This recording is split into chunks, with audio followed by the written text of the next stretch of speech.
네, 오늘부터 저희들이 마태복음을 살펴보려고 합니다. 마태복음이 신약 성경의 첫 번째 책이고 또 복음서 중에도 첫 번째 책입니다. 그리고 많은 교회적으로도 이 마태복음이 복음서 가운데 가장 어떻게 보면 왕자 같은 그런 취급을 받아왔습니다. 저도 이제 이 복음서를 이제 다시 펼치면서 그래도 이제 헬라어로 성경을 봐야 되잖아요. 제가 그래서 다시 이제 헬라어를 성경을 펼쳐서 읽기 시작을 했는데요. 여러분, 이 마태복음이 시작하는 첫 번째 단어가 뭔지 아십니까?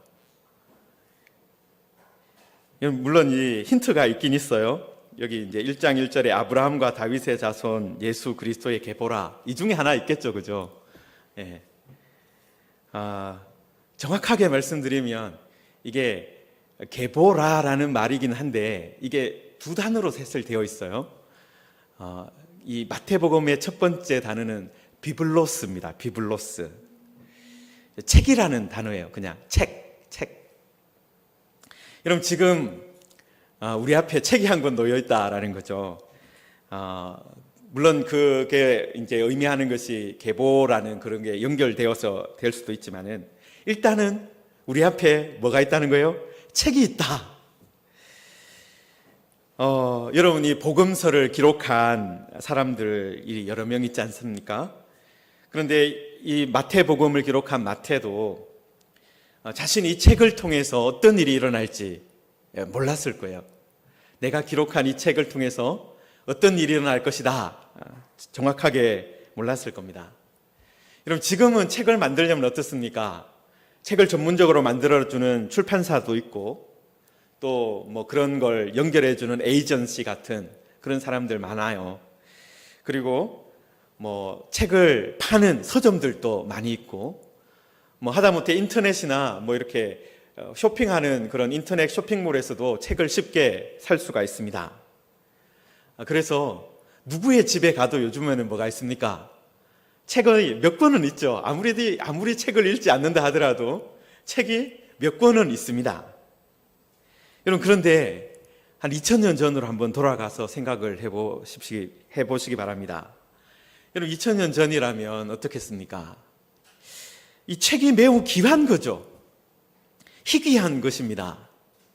야, 우리 집에 책이 있어, 이런 말을 할 수 있는 사람이 많지 않다라는 거예요.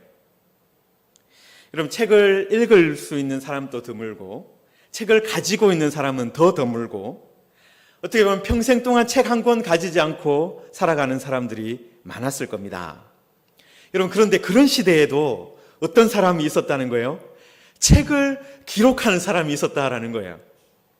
그런 시대에도 책을 쓰는 사람이 있었다라는 겁니다. 여러분, 그러면 그런 책을 쓰고 책을 남겨놓으려는 사람은 어떤 사람이었을까요? 매우 특별한 일을 경험한 거예요. 매우 중요한 일을 경험한 겁니다. 이거 기록해 놓지 않으면, 이거 남겨놓지 않으면 안 된다라는 어떤 사명감이 막 불일 듯이 일어난 거죠. 여러분, 그래서 우리 앞에 이 마태복음이 있는 겁니다. 여러분, 지금 제가 전에도 전도하는데 사용하시라고 쪽복음을 하나씩 드렸잖아요. 여러분, 그 복음서 한 권이, 그 쪽복음 한 권이 살려면 얼마 정도 들 것 같습니까? 1,000원이거든요. 1,000원. 단돈 1,000원에 살 수 있어요. 여러분, 제가 1,000원에 살 수 있다는 것은 어떤 의미겠습니까? 그 책 한 권 만드는데 얼마 들었을까요? 제가 원가 계산을 다 안 해봤지만은 한 500~600원 안 들었을까 생각을 합니다. 아무리 많이 들어도. 그 사람들도 돈이 남으니까 1,000원에 저한테 팔겠죠. 여러분, 그런데 2000년 전에 책을 하나 기록해야 된다 생각해 보십시오. 여러분, 너무나도 중요한 일을 경험했어요. 이거 기록해 놓지 않으면 안 된다 생각이 들었습니다. 그러면 여러분, 어떤 것부터 해야 됩니까? 여러분이 글을 알고 글을 쓸 수 있으면 괜찮은데 글을 쓸 수 있는 서기를 고용을 해야 돼요. 여러분, 그리고 또 뭐가 있어야 됩니까? 종이가 있어야 되는데 여러분, 우리는 지금 쉽게, 너무나도 쉽게 이 종이들을 가지고 있지만 그 시대는 종이가 없어요. 짐승의 가죽으로 만든 양피지나 아니면 파피루스로 만든 종이를 사용해야 되는데 그게 비쌉니다. 여러분, 그래서 마태가 내가 경험한 이 예수님에 대한 이야기를 기록해야 되겠다라고 했을 때, 여러분, 마태와 이 마태가 속한 공동체, 그가 속한 어떤 교회라고 할 수 있겠죠? 교회는 어떤 생각을 해야 되겠습니까? 야, 이거 상당한 돈을 들여서라도 이 일을 해야 되겠다. 이 복음을 기록하기 위해서 우리가 상당한 돈이 들지만 이거 꼭 해야 되겠다.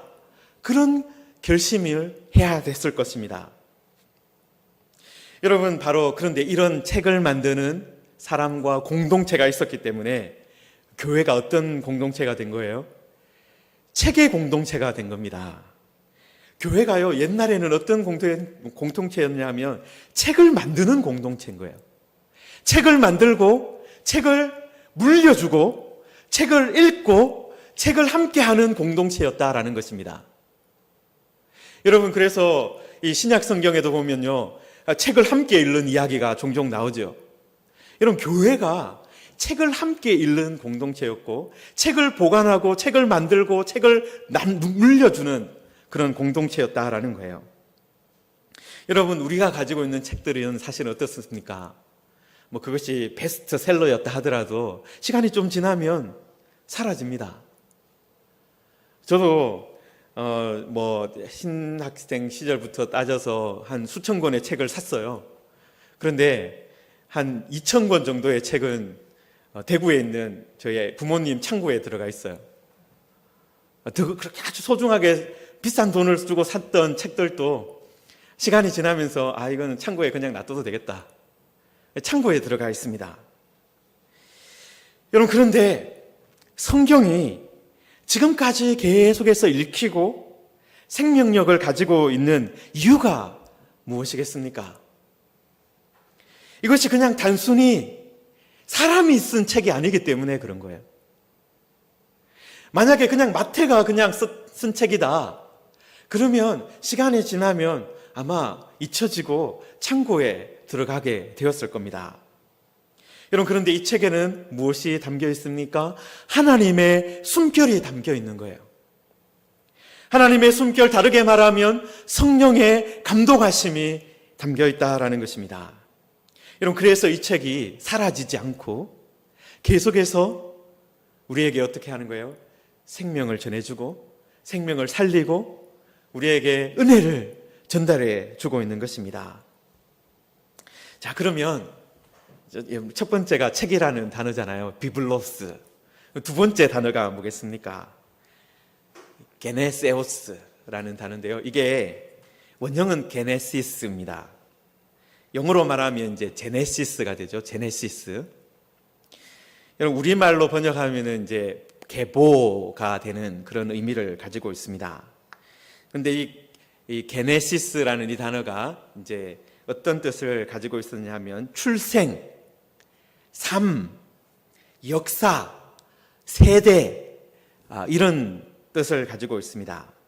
그래서 비블로스 게네세우스 그러면은 결국은 역사의 책, 출생의 책, 어떤 생명의 책, 이런 식으로 바꿀 수가 있어요. 그걸 번역하면 이제 결국은 계보, 족보, 이런 식으로도 번역이 되는 것이죠. 그래서 이제 그 다음에는 이제 그 다음 두 단어가 예수 그리스도예요. 그러면 이제 이 네 단어를 합치면 어떻게 됩니까? 바로 예수 그리스도의 생명의 책이다. 예수 그리스도의 삶의 책이다. 예수 그리스도의 어떤 권능의 책이다. 족보라는 것이 어떤 뿌리를 밝히는 책이니까 그런 뿌리를 밝히는 책이다. 그런 내용이 되는 것입니다. 여러분, 그런데 우리가 잘 알고 있듯이 지금 이 비블로스, 게네세우스, 예수 그리스도라는 이 네 단어를 보면서 저도 이제 계속 보면서 성경에 첫 번째 책이 생각이 났어요. 왜냐하면 성경의 첫 번째 책도 어떤 책입니까? 계보의 책이거든요. 계보의 책이거든요. 그리고 그것 때문에 첫 번째 책 이름도 영어로는 뭡니까? 제네시스. 영어로도 그렇게 되잖아요. 여러분, 창세기도 어떤 책이라는 거예요? 근원에 대한 책이고 생명에 대한 책이고 시작에 대한 책이다라는 것입니다. 여러분, 그래서 마태복음을 읽는 사람들은, 그리고 이 마태복음의 첫 번째 단어를 듣는 사람은 이 창세기를 생각하면서 읽어야 하는 것입니다. 여러분, 창세기도 하나님께서 무엇을 하신 내용이 담겨 있습니까? 세상을 창조하신 이야기가 담겨 있죠. 하늘과 땅을 만드시고 그 안에 있는 생명들을 만드시고 마지막에 하나님의 형상으로 자기 형상대로 사람을 만드신 그런 이야기가 기록되어 있습니다. 여러분, 그러면 창세기는 이 첫 번째 창조의 일이 기록되어 있다면 이 신약에 있는 이 창조의 책인 마태복음에는 뭐가 기록되어 있습니까? 바로 예수 그리스도를 통해서 새 창조가 일어나는 일이 기록되어 있는 거예요. 여러분, 예수 그리스도는 다른 분이 아니라 새 창조하시는 분이다라는 거예요. 여러분, 우리가 마태복음을 읽으면서 어떤 것을 발견하게 됩니까? 예수님께서 새 창조를 하시는 것을 보게 되는 거예요. 여러분, 창세기에서도 성령께서 수면 위에 운행하셨습니다. 하나님의 영이 수면 위에 운행하셨다. 그 일로 인해서 성령님께서 세상을 품으니까 거기에서 생명이 나오고 그 모든 생명들이 만들어졌잖아요. 여러분, 그런데 마태복음에도 성령으로 예수님께서 잉태되셨어요. 그리고 예수님께서 성령으로 말미암아 이 땅에 새 창조를 이루어 가신다라는 것입니다. 여러분, 천지 창조 때 하나님께서 흙으로 사람을 만드셨습니다. 먼지로 사람을 만드셨습니다. 여러분, 그러면 예수님께서는 성령으로 어떻게 하시는 거예요? 죄인을, 불가능해 보이는 죄인을 살리시는 거예요. 거듭나게 하시는 거예요. 새 사람으로 살리시는 겁니다. 여러분, 그래서 마태복음도 어떤 책이라는 거예요? 생명의 책입니다. 창세기처럼 생명의 책이다, 새롭게 하는 책이다라는 것입니다. 여러분, 마태복음 19장 28절을 잠깐 한번 펼쳐 보십시오. 마태복음 19장 28절인데요. 32페이지 정도에 있습니다. 제가 읽겠습니다. 예수께서 이르시되 내가 진실로 너희에게 이르노니 세상이 새롭게 되어 인자가 자기 영광의 보좌에 앉을 때에 나를 따르는 너희도 12보좌에 앉아 이스라엘 12지파를 심판하리라. 여러분, 지금 예수님께서도 어떤 말씀을 하시는 거예요? 세상이 새롭게 되는 때가 온다라는 거예요. 사실 예수님께서 오셔서 하시는 일들도 뭡니까? 세상을 새롭게 하시는 일이에요. 여러분, 그런데 예수님께서 지금 이 재림에 대한 이야기를 하시는데 예수님께서 다시 오시면 완전하게 어떤 일이 일어나는 거예요? 세상이 새롭게 된다. 그리고 나를 따르는 자, 예수님을 따르는 자들은 어떻게 됩니까? 12보좌에 앉아 이스라엘 12지파를 심판하겠다. 12지파를 다스리겠다. 여러분, 창세기에도 보시면은 하나님께서 하나님의 형상대로 사람을 만드시고 어떤 사명을 주셨습니까? 모든 생명을 다스리는 그런 일을 주셨어요. 여러분, 우리가 예수님을 따르고 예수님 안에서 새 생명을 얻게 되면 새 세상이, 새로운 세상이 시작될 때 우리가 어떤 일을 하는 거예요? 우리도 다스리는 일을 하게 되는 겁니다. 여러분, 그래서 우리들도 이 마태복음을 읽으면서 어떤 소망을 가지고 살아가야 합니까? 새 창조가 일어나기를 소망하며 이 책을 읽어야 하는 거예요. 이 책이 그냥 책이 아니라 창조의 책이다. 생명의 책이다. 이것을 기억하면서 읽어야 하는 것입니다. 여러분, 그리고 이제 예수 그리스도라고 되어 있잖아요. 비블로스 게네세우스 예수 그리스도. 여러분, 이것이 우리는 그냥 예수 그리스도가 한 단어처럼 이렇게 여겨지는데요. 여러분, 사실 그리스도는 어떤 겁니까? 직책을 말하는 거예요. 예수는 이름이지만 그리스도는 어떤 직책을 말하는 겁니다. 여러분, 기름 부음 받은 자, 히브리어로 하면 메시아인데요. 마태는 시작부터 예수님이 누구라고 밝히고 있는 거예요? 그리스도다라는 거예요. 예수님이 바로 구약에서 선지자들이 예언하던, 그리고 구약의 성도들이 기다리고 소망하던 분이다. 그것을 밝히면서 시작하고 있는 것입니다. 여러분, 저도 사실 마음속에 약간 가지고 있는 불평과 불만이 있습니다. 그게 뭐냐 하면, 왜 예수님이 빨리 안 오시느냐 하는 거예요. 여러분, 그런데 구약의 성도들이 우리들을 만나서 이야기를 할 수 있다면 뭐라고 하겠습니까? 우리도 똑같이 생각했다라는 거죠.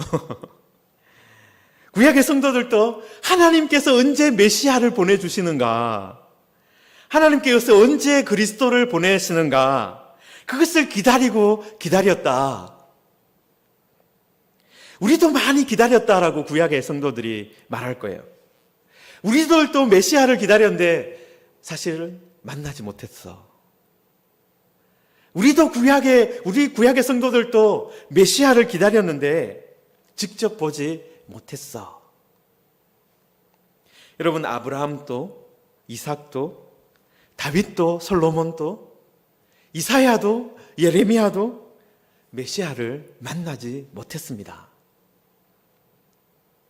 여러분, 그런데 마침내 메시아가 오셨다라는 거예요. 여러분, 마태는 바로 그 순간을 산 겁니다.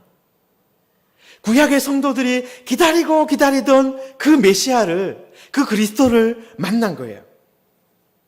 여러분, 대부분의 사람들이 하지 못한 그것을 경험한 거예요.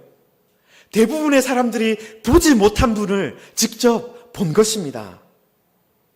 여러분, 그래서 마태가 이 책을 남긴 겁니다.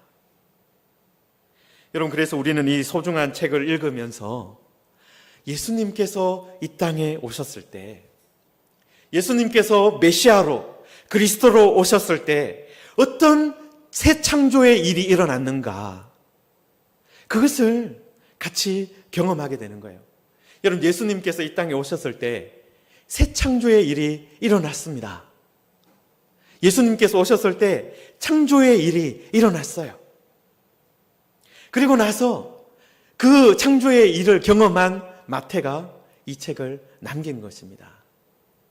그리고 우리가 성령 안에서 이 말씀을 읽으면서 이 땅에서도 우리가 그 은혜를 맛보며 살아가는 거예요. 다 누리며 살아가는 것이 아니라 조금 맛보며 살아가고, 마지막에 우리가 아까 마태복음 19장에서 보았듯이 예수님께서 다시 오실 때 새 세상이 완전히 이 땅에 임하는 것입니다. 그런데 이 예수 그리스도의 계보의 책이다, 생명의 책이다, 그렇게 말을 하고 그 다음에 나오는 네 단어가 있는데 바로 휘후 다비드, 휘후 아브라함. 이게 뭐냐면 다윗의 아들, 아브라함의 아들이라는 이야기입니다. 여러분, 메시아이고 그리스도신데 누구의 아들이라는 거예요? 다윗의 아들이다라는 거예요. 헬라어에서는 다윗의 아들이 먼저 나옵니다. 다윗의 아들. 여러분, 다윗의 아들이라는 것이 어떤 의미입니까? 예수님께서 다윗의 왕위에 오르시기 위해서 오셨다라는 거죠. 여러분, 구약을 아는 사람들에게 다윗의 자손, 다윗의 아들이라는 것은 왕으로 오셨다, 그 말을 하는 겁니다. 여러분, 우리나라가 옛날에 이제 36년간, 70년 전에 36년간 일본의 식민지를 경험했지 않습니까? 여러분, 그때 우리가 무엇을 잃어버렸습니까? 주권을 잃어버렸어요. 우리나라 땅도 여전히 있었고 우리나라 사람들도 여전히 살고 있었습니다. 그런데 누가 와서 다스린 거예요? 일본 사람들이 와서 다스린 겁니다. 여러분, 주권이 없는 동안 우리나라 사람들이 그때 어떻게 했습니까? 어떤 사람들은 그 일본의 주권에 빌붙어 가지고 이제 호의호식하며 산 사람들이 있었어요. 친일파 같은 사람들이 있었습니다. 여러분, 어떤 사람들은 또 저항을 한 사람들도 있었습니다. 여러분, 그런데 36년만 그렇게 해도 어떻습니까? 어떤 사람들은 친일파가 되고 그래서 거기에 빌붙어서 사는 사람들이 되는데, 여러분, 이스라엘은요 360년, 그 10배가 되는 360년이 아니라 거기에 한 15배가 되는 기간 동안에 다윗의 왕이 없었어요. 예수님 오시기 전에 586년 정도에 이스라엘이 멸망했습니다. 남유다가 망했어요. 여러분, 그때부터 이스라엘을 누가 다스립니까? 바벨론이 다스리고, 그 다음에 페르시아가 다스리고, 그 다음에는 그리스가 다스리고, 그 다음에는 로마가 다스렸어요. 여러분, 제가 말씀드린 이 나라들이 지금 우리가 생각하기에는 뭐 그런 나라가 있었나 하겠지만은, 여러분, 그 시대에는 어떤 나라예요? 이 나라들이 미국 같은 나라예요. 그 지역 전체를 장악하고 있는 제국입니다.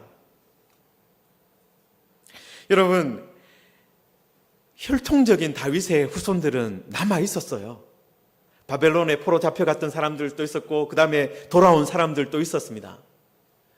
혈통적으로 다윗의 아들은 있습니다. 자손들은 있습니다. 그런데 아무도 뭘 못하는 거예요? 주권을 주장하지 못하는 거예요. 아무도 내가 다윗의 아들이다, 나를 왕으로 섬겨라, 내가 이 나라를 다스리겠다 말할 수가 없는 거예요. 왜 그렇습니까? 그 말을 하는 순간 누가 들이닥치는 거예요? 바벨론의 군대가, 페르시아의 군대가, 그리스의 군대가, 로마의 군대가 찾아와서 죽여버리는 거죠. 여러분, 그런 상황에서 예수님이 오셨습니다. 여러분, 그런 상황에서 또 마태도 어떻게 한 거예요? 마태가 기록할 때도요, 로마 제국이 건재할 때입니다. 어떻게 보면 로마 황제 네로 같은 사람들이 다스리고 있을 때예요. 여러분, 그런데 마태가 예수님을 그리스도라고, 다윗의 아들이라고 말하고 있는 것입니다. 여러분, 이것은 바로 하나님께서, 이 세상을 창조하신 하나님께서 예수님을 통해서 새 창조의 일을 하신다, 예수님을 통해서 이 땅을 다스리신다, 예수님께서 이 땅을 회복시키신다, 그 말을 하고 있는 것입니다.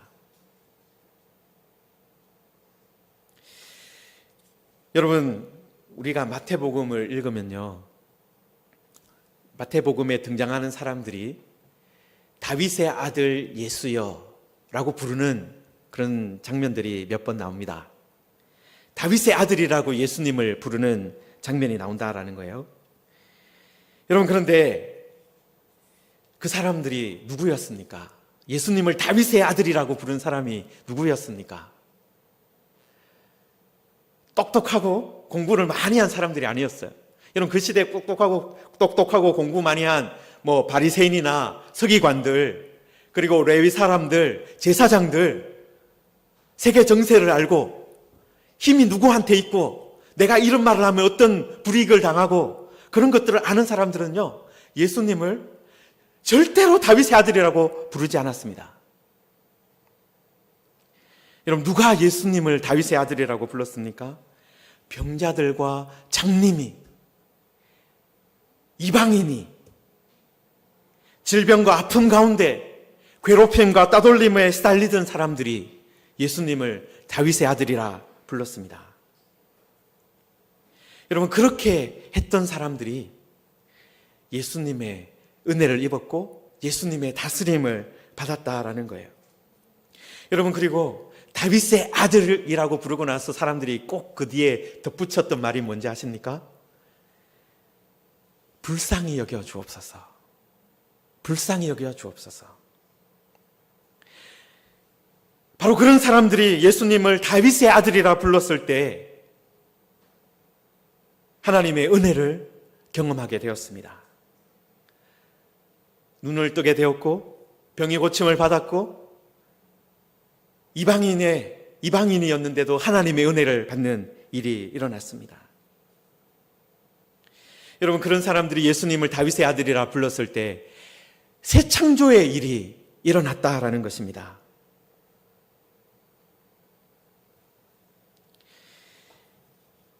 여러분, 마태복음에서 예수님을 향해서 다윗의 아들, 나를 불쌍히 여겨 주시옵소서라고 불렀던 사람들이 그런 병자들과 불쌍한 사람들이었다라는 것을 기억하십시오. 여러분, 나는 괜찮은 사람입니다. 나는 불쌍한 사람이 아닙니다. 나는 뜨뜻한 사람입니다. 나는 흠잡을 데 없는 거룩한 사람입니다. 나는 말씀을 다 잘 지키고 있습니다. 나는 11조도 잘하고 있습니다. 여러분, 그런 사람은 예수님을 어떻게 했습니까? 예수님을 향해서 그리스도라고 부르지도 않았고 다윗의 아들이라고 부르지도 않았습니다. 예수님을 보면서도 예수님께서 오셨는데도 하나님의 은혜를 입지 못했다라는 것입니다. 여러분, 그러나 나는 이방인입니다. 나는 바닥에 떨어진 빵 부스러기라도 좋습니다. 그렇게 말하면서 예수님께 나왔던 사람은 예수님을 통해서 어떤 일을 경험한 겁니까? 새 시작을 경험한 거예요. 새롭게 됨을 경험한 것입니다. 여러분, 지금 또 우리가 이 마태복음을 펼쳐서 읽으면서 예수님이 어떤 분일까? 그렇게 하면서 읽으면서도 예수님을 보면서, 이 예수님의 말씀을 보면서, 그렇습니다. 예수님은 하나님께서 약속하셨던 그리스도입니다. 예수님은 다윗의 아들입니다. 그것을 고백하면 이 책이 우리에게 어떤 책이 되는 거예요? 새 시작의 책이 되는 거예요. 새 시작의 책이 되는 거예요. 창세기가 되는 겁니다. 창조의 책이 되는 것입니다.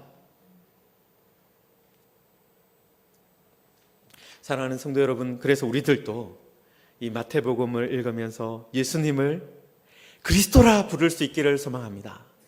예수님을 다윗의 아들이라, 하나님께서 우리에게 보내신 왕이라고 부를 수 있기를 바랍니다. 세상에 많은 사람들이 다른 것들을 임금으로 모시고 살아갑니다.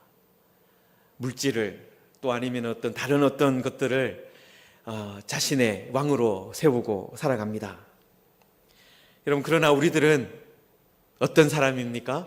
예수님을 다윗의 아들로, 왕으로 모시고 사는 사람입니다. 여러분, 예수님을 왕으로 모시고 살아가면요, 어떤 사람이 됩니까? 예수님을 따라가는 사람이 되는 거예요. 아까 우리가 마태복음 19장 28절에도 보시면은 나를 따르는 너희도라고 돼 있잖아요. 여러분, 예수님을 그리스도로, 다윗의 아들로 믿는 사람은 예수님을 따라가는 사람이 됩니다. 여러분, 예수님을 따라갈 때 창조의 일이 하나씩 하나씩 일어나는 겁니다. 사랑하는 성도 여러분, 우리도 책의 사람이 되어야 합니다. 마태복음이 책이잖아요. 우리도 책의 사람입니다. 그리고 이 책을 기록할 때 성령께서 마태를 감동시켜 주셨습니다. 여러분, 그 성령님께서 이 마태복음을 읽는 우리들도 감동해 주실 것입니다. 성령께서 우리를 주장하여 주실 것입니다. 그래서 같은 은혜를 경험할 수 있도록 도와주실 것입니다. 여러분, 그래서 우리들은 어떤 사람이 되어야 됩니까? 말씀이 가는 곳까지 갈 수 있는 사람이 되어야 해요. 여러분, 많은 사람들이 지금 어떤 상황에 놓여 있습니까? 말씀이 가는 곳까지 안 가는 거예요. 말씀이 가는 곳까지 따라가지 않는 겁니다. 그냥 말씀을 읽기만 하고 덮어두고 말씀을 그냥 안다라고만 생각하고 있는 거죠. 여러분, 우리들은 어떤 사람이 되어야 합니까? 말씀이 가는 곳까지 가야 되는 거죠. 말씀이 가는 곳까지 우리가 가는 그런 복을 누리는 이 말씀의 시간이 되기를 소망합니다. 그리고 우리가 예수님을 부끄러워하거나 예수님을 부끄러워하는 그런 사람들이 아니라 예수님을 나의 그리스도로, 나의 하나님으로, 나의 메시아로, 그리고 다윗의 와들로 부를 수 있기를 소망합니다. 여러분, 그렇게 우리가 예수님을 부를 때 우리 주님께서 우리를 새롭게 해 주실 것입니다. 창조의 그 은혜를 우리에게 부어 주실 것입니다. 그 은혜를 우리가 이 마태복음을 살펴보는 모든 시간 가운데 누리게 되기를 주님의 이름으로 축원합니다.